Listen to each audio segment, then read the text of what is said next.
I'm Ryan O'Doud. You are listening to Ryan's Audiobooks on the Issues Magazine channel on YouTube. Today we continue with the Psychic Bible, the apocryphal scriptures of Genesis P-Orridge and the third mind of the Temple of Psychic Youth. Today we're moving to section 1-7, Storming the Psychic Barrier. 4. Freedom of Salivation, a discourse on being radiqueer. This GBPO introduction is taken from This is the Salvation Army by Scott Trelevin, Seek and Find. Our aim is wakefulness. Our enemy is dreamless sleep. Old TOPI proverb. 1. Never forget, and this is hard, especially during adolescence, that you are most certainly not alone. You merely have to signal and find each other. A good place to look is wherever the enforcers of education, an education that decries the learning of how to process thinking by using bogus authority and sleight of mind to misdirect you, try to hide from you. For me, discovering the beats was the first time I knew in my gut that it was possible to live a wildly eccentric, outsider, experimental, and bohemian life. Life if evolution, love if energy. No matter what I had been told, indoctrinated, or programmed with by the status quo.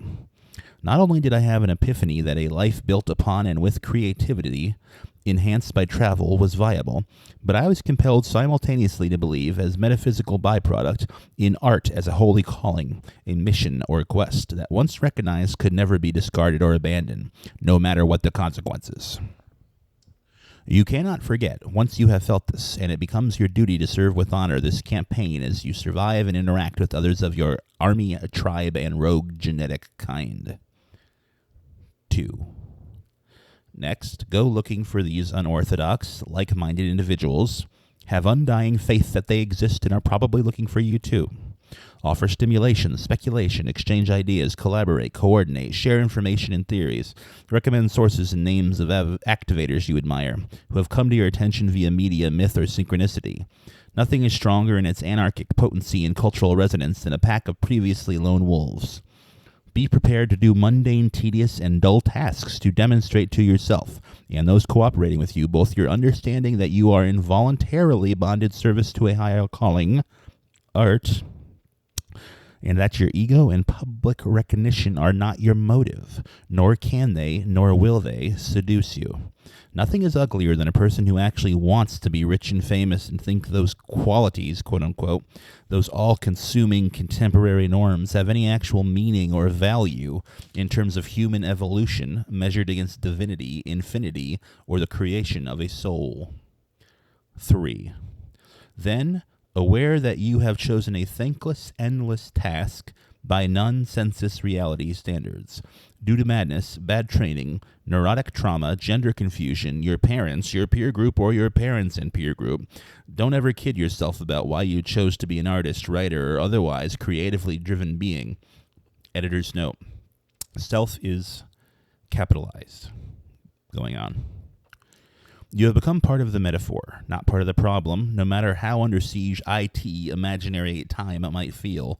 Having already worked so hard to intersect with and collaborate with your contemporaries and any worthy icons you have unearthed that you still respect after initial contact, always keep in mind that no one person in this post-tech society can have or supply as much inspiration as the sum total of an interacting group, even if that group is primarily a loose-knit ad hoc collective unable to work together on a daily basis.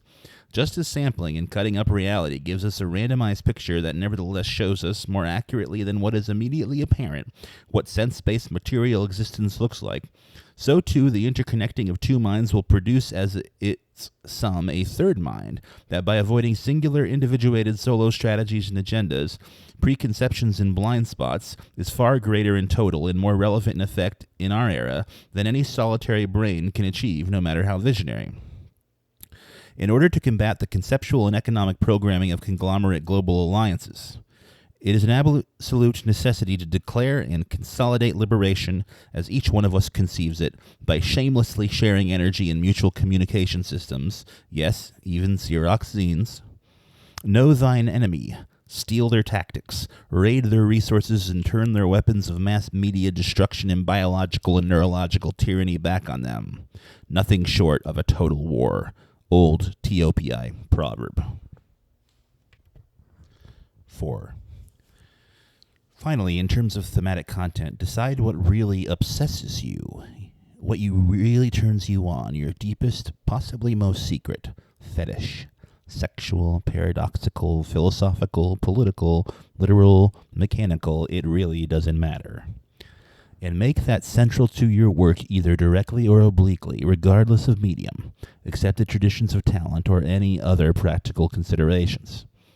If you analyze yourself effectively with brutal honesty, this core integrity will charge your work with real individuality, charisma, influence, and longevity of power. Surrender to a greater group does not erase self-esteem, ironically. Magically, it accelerates the flow of matchless integrity into a consciously constructed personality. By the way, the most effective tool I can recommend for discovering and directing quote-unquote true will, capitalized, with minimum deviation or self-delusion is the ritual sigil process described in this revolutionary manual. Tell yourself that you will make the entire world agree with you, rather than compromise by trying to figure out what the world will like and then agreeing with it in order to please and be pleased. The process is the product. And regardless of how long it takes, one day the clarity of intent permeating your work will be recognized and your life will have purpose. Always and only create, based upon the assumption and sincere recognition that you may be so old that you don't really care if they ever get it, and that it doesn't matter, because the worst thing that can happen is that your physical body dies of starvation or neglect in the meantime. Genesis P-Orridge, New York City, 2002. There's a section break. The Supreme Homage. What a beautiful legend is that of Danae, locked up by a father who preferred in this way to save her from men, and whom Zeus sprinkled with a rain of gold to make her fertile. Even more precise is the symbolism of the Rig Veda, in which we may read the following words, O Lords, spray us with the milk of heaven. People speak too much about penis envy, and not at all about sperm envy. There is something here that is highly suspicious, as if it was impossible to admit that a woman expects a man to give her that which remains feminine in him by its symbolism, the milk of his pleasure. It is most certainly not the only approach possible, but it remains nonetheless an inescapable one. The milk of a man, the sap that she desires, is not only the life but the hope of eternity lined with fearsome death. As in the Eucharist, this is my body, this is my blood. Like a mantis, the mistress religiously devours her lover, and by taking and drinking his pleasure makes it her own. But the ritual becomes incomparably deeper in signification, infinitely more secret, when paradoxically the semen is not ingested but spread, dispersed, sown to the four winds over the loved one's body. The disappearance, the burying of the sperm in the feminine body, whatever hole is used, is for us somehow directly comprehensible in its symbolism. But when, on the contrary, it is ostensibly shown, everything becomes murky, and confusion takes hold of us. A strange muteness.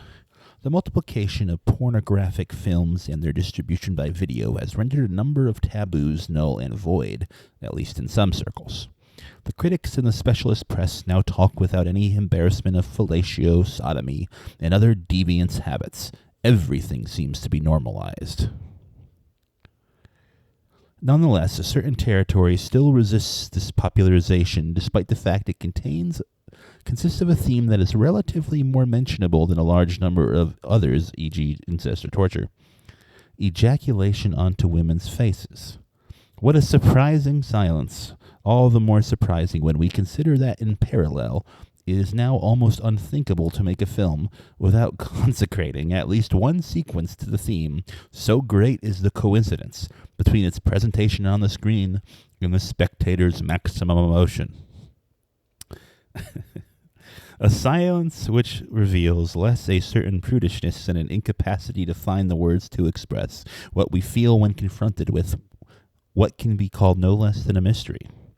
The ritual has its religious and mystical potential reinforced. The Eucharistic symbolism remains, or rather seems to center and fix itself on that privileged moment of the elevation. To be shown is well and truly one of the purposes of every ritual. The divine must at least be partially unveiled in order for the belief to continue. Man, source of life, is the source that is living. The lover who comes over his beloved renews the gesture of certain primitives masturbating to spray the earth with their seed during rites of fertility. Women is the earth. This perversion brings us back towards the foundational and elementary symbolism. The Orphic tablets distinguish two types of source. That of Lath is that of forgetting, of sleep and death. The second is that of memory, of awakening, of immortality. This ambivalence will always be present in the theme and its symbolism. In many ancient traditions, sperm was considered to have its source in the brain of man. It was seen as directly emanating from his very essence.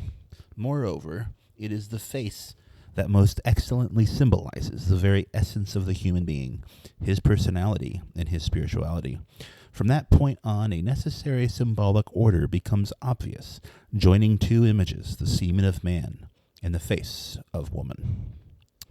You want to see because it's beautiful. When I see a man come in the air, as if by chance, the word that comes to mind is fuck. It's an expression of triumph. Fucking it is to come and to go. It's coming in midair, coming like children, coming and not wanting to know anything else. It has no importance since it's outside. It's not giving a fuck, to be exact. And fucking up death and reproduction at the same time is one and the same thing. Jean-Luc Henning, The Woman Watcher, from Obsessions, 1985. If the sperm symbolizes life, it still contains within it the little idea of death, expelled by the urinary meatus. The potential ambiguity is great, and many instinctively class it in the category of excrement. Sperm is therefore also dirt, which is not contradictory but complementary as much as is necessary. Out of the apparent symbolic opposition, in fact, rises the exacerbation of pleasure. This perversion undeniably allows a certain sadism to be satisfied in a man, and in his partner a certain desire to be sexually humiliated. The goal here is not to discuss the reasons for these tendencies, only to state that they are, in fact, satisfied by this ritual. I read in a book of Kristeva an example of abjection. As a small girl, she cringed with disgust when confronted with the milk cream which her father presented her, saying it was abject. The perverse inspires the abject by its demand for purity. Daniel Siboney from Perversions, 1987. The pleasure of the beloved is all the greater for being sprinkled with the sperm of her master, as her disgust was great beforehand for this milk of the paternal dug which Siboney refers to. During the development of pornographic films during the 1970s, the camera sometimes filmed moments of a rare mystical intensity. The actresses were novice since they were only beginning the job, but even more so because they had no role models to which they could refer. A certain spontaneity resulted in their reactions or absence of reaction. With the men, failures were frequent. Many expressed a certain disgust, which could be in itself exciting for the spectator. But sometimes the sublime occurred when, by accident, the camera recorded what could only be called a revelation. At the beginning of the scene, the nervousness and a certain anxiety in the actress were clearly perceptible, but when the jet of sperm splashed her face, we were witness to her emotional breakdown, to a complete transformation in her expression, a quasi-spiritual shuddering, ecstasy, delight, and excitement when she reached a mystical, transcendental state, eyes popping, mouth open wide in astonishment, all the muscles going limp, and tears of joy sometimes, tears mingling with the white ones of the virile semen. This change from distinct distaste to the most obvious taste was in itself the most beautiful of spectacles, unreplaceable, one which every man dreams of reading on the face of his beloved. The look is another fundamental aspect of the feminine desire to virtually feast on the spurt of liquid, like the first cry, like the first moment, the first movement. The look also of the man contemplating the woman who offers her features in order to give chaos form. The beloved prints the hollows of her face onto this unctuosity, which covers her like a mask for the formless to become an image. The face is the symbolic matrix of the life and individuality. In order for the ritual to be complete, this had to be seen and witnessed, to be himself observed. Supreme homage. Through the humiliation inflicted on her, the lover also honors the one he has taken for his own. In the same way an animal marks out his territory with his secretions, so the beloved becomes his territory. When a man comes in a woman, whatever the receptacle used, a doubt always subsists. Would not a hole in some inert but well-lubricated material have sufficed to satisfy something which is, after all, rather animal desire? But on the contrary, when he comes on the face of his partner, it is an explicit visible homage he is making to her power of seduction, to her person, to that which is unique in her. The further we go away from nature, the greater the spiritual part becomes. It shall not be said in vain that perversion is the opposite of bestiality. To limit oneself to the strict framework of reproduction is to deliberately or unconsciously opt for that which is animal within us. Morality has turned the tables by stating exactly the opposite, but its strategy these last years became different, insidious. Rather than to condemn, it integrates little by little every deviation in its own heart. So everything is in peace, opaque in the flat norm. Everything is equal, and the dialogue dies away for lack of opposition. Jean-Pierre Termel, Rouen, January 11th, 1987, translated by Malcolm Duff. There's again a section break. The outside harms. Should one make one's sexual fantasies come true? I am tempted to answer that this is the problem of each and every one of us, man and woman alike, in that so long as there is no quote-unquote rape of the other person, all the rules of the game are good to use. Feminists in search of ideology and morality will retort that the majority of sexual fantasies are masculine ones, and that the women who give themselves up to such things are in fact manipulated by these 2,000 years past of phallic domination, and so on. So what? In a time where men have come to accept their femininity, why not accept our male impulses at the same time without feeling guilty? Once sexual fantasy has been classed in the red on the scale of moral values, what is there left to do? To be duped into make-believe and making love tenderly and only tenderly? Not to mention romantically, for the romantics, behind their tormented passions, hid their sadomasochistic tendencies. What delight there is in becoming aware of certain perverse desires and being able to play with them, share them with an accomplice who is in love to boot.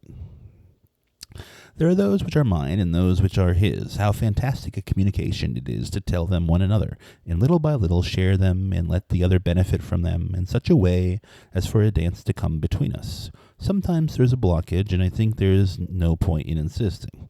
The important thing in all of this is love. In the beginning, the fantasy of sperm on my face was not one of mine. It was his thing, and little by little it has become a duct with a strong undertow of mysticism. A secret shared.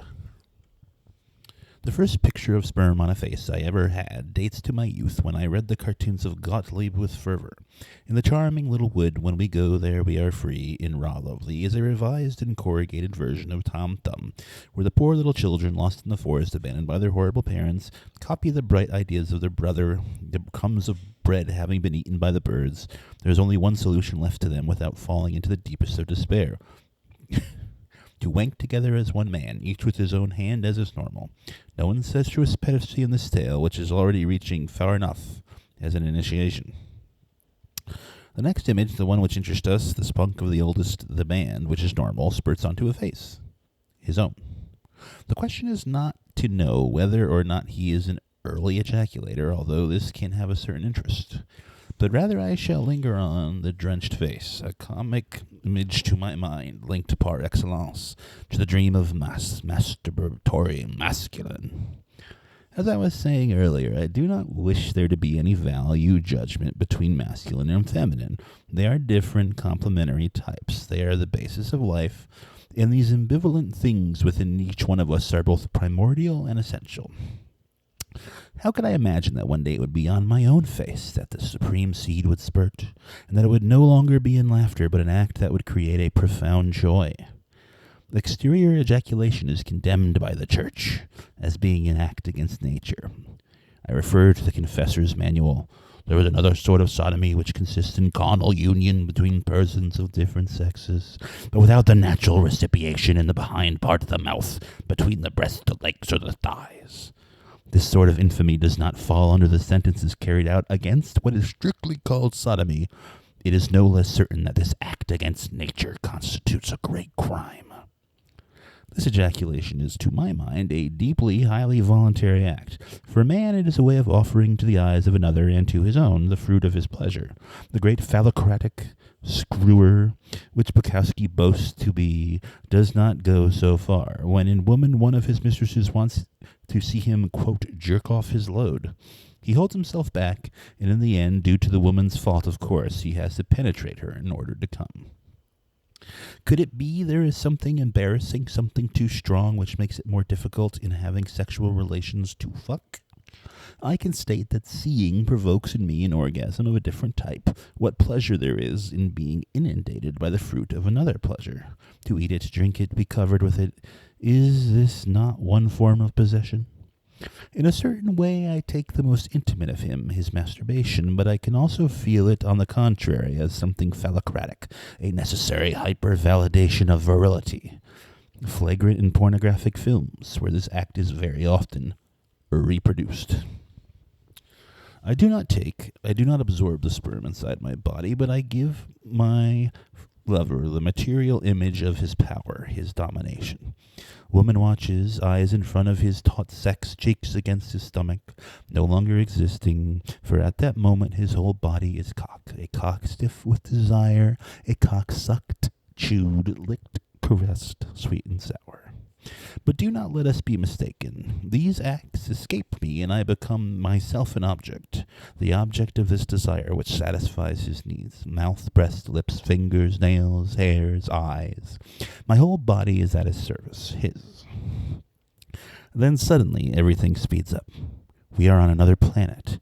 I wet myself even more painfully, vibrate, shiver, desire, feel him. Here it is, it's coming. And his sperm spurts forth, trickles over my face in a multicolored splash. I drink, lick, he comes again, caress. I am flooded by him. He'll never stop. He is suffocating. I offer him my sperm-covered face, an expression which I suppose is identical to that of the woman under the shower who splashes herself sensually, who has never seen the image in an ad or at the cinema of the woman with the smug look, drunk with the contact of the running water. Water, the symbol of life, purifying and redeeming. We have all seen her. She represents simple well-being and happiness. The first image that we have of our well-being and our happiness is thus the face we have found, the image that complements the mass of our heart. Francois Dolto in Feminine Sexuality. She is alluding to the child that the mother nourishes, which finds itself against her, reassured, happy, and with sight. This famous search for the primitive relation between mother-child, but there is no longer mother nor child. These are two adults who are acting, two adults marked by their childhood, who have kept a taste for play and for certain sensations. Whatever may be the erogenous place of his partial desires, the object of partial satisfaction of a baby refers to the phallus. For the mouth it is the erect nipple which takes place and from which sperm spurts milk, while his hands press the bloated firm form of her maternal breast. For the anus it is the form of the buttock in the feces. For the baby boy, until the age of 25 months, it's the penile erection from which spurts the fountain of urine. Then comes the penile erection for solitary pleasure, while waiting for puberty with the spilling of sperm, which concludes erotic erections. Francois Dolto, the libido is phallic. Maternal milk, urine, sperm. I think that in the symbolism of love, the playing with milk must be of an intensity comparable with that of sperm. Milk being closely linked to the child, the one who has just been born, and the one we keep hidden deep within us, intensely linked to life as well. It's not the same for urine. And they piss as I weep over unfaithful women, screams Brel. It seems that urine is the most often spilled to soil, and even if one may find in it a pleasure of a sexual nature, it is still a waste product linked to dirt, and does not carry with it so strong a symbolism of life as sperm. The forces of symbols interlock. All the senses are present within a face. Smell, sight, touch, hearing, taste. The whole range of both feelings and sensuality is excited. Behind the face hides the soul, the deepest me and heart, and through its expressions everything passes. Boredom, disgust, pleasure, delight. There can be no question of cheating for an initiate who knows how to read, in short, a lover. A face is not a neutral part of the body. It is a little mirror of the deep within each of us, a part of the interior which filters out to the exterior, the crack. As the sperm goes from inside outward, some detest this vision of sperm spilled outside of the natural recipient. He who once let loose in feminine entrails symbolizes life and creation no longer has the right to be outside, and loses his function and hence all interest. I am tempted to make an audacious relation with menstrual blood which is both life and death. Life while it remains inside, and death when it trickles out. The rotten blood of periods, loaded with the proof of non-fertility, is witness to the uselessness of ovulation. Why does sperm not carry this sense of morbidity with it as it jerks out? And yet, sperm is more highly considered than blood. We often use the alibi of dirt to protect us from blood, yet we use it less when referring to sperm. Cleanliness, which was objected to as an argument against the satisfaction of desire, reappears afterwards when it is ordinarily hardly even mentioned in relation to sperm. F. Edmund Morin, The Red Difference. Is it that blood is stronger in our fears than sperm? There can be no doubt. Ejaculation onto a face remains a truly symbolic, mysterious act. A ritual one? Chloe, Rouen, October 1987. Translated by Malcolm Duff. Thus concludes section 1.7. Now, editor's note. It's important to retain in your mind two different ways of reading these texts. This is a magical text, and hence is highly symbolic. At the same time, it's also deeply psychological. So when you hear these words, if some of them challenge you or challenge your ideas, remember that it is a symbolic work, and it's about manifesting a specific kind of psychological individuality.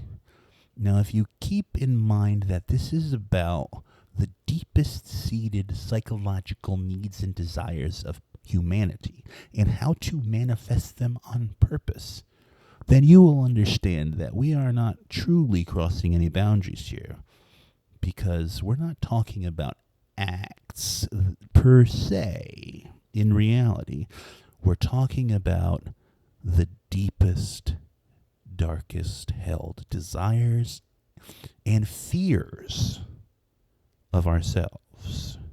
So if you question and react with a moral condemnation, remember that that in itself is an evidence of a deep-seated fear. And therefore, that in itself can be manipulated for a magical purpose. That's the editor's note for that. Thus concludes today's The Psychic Bible reading. Tomorrow we will continue with Divine Control 5.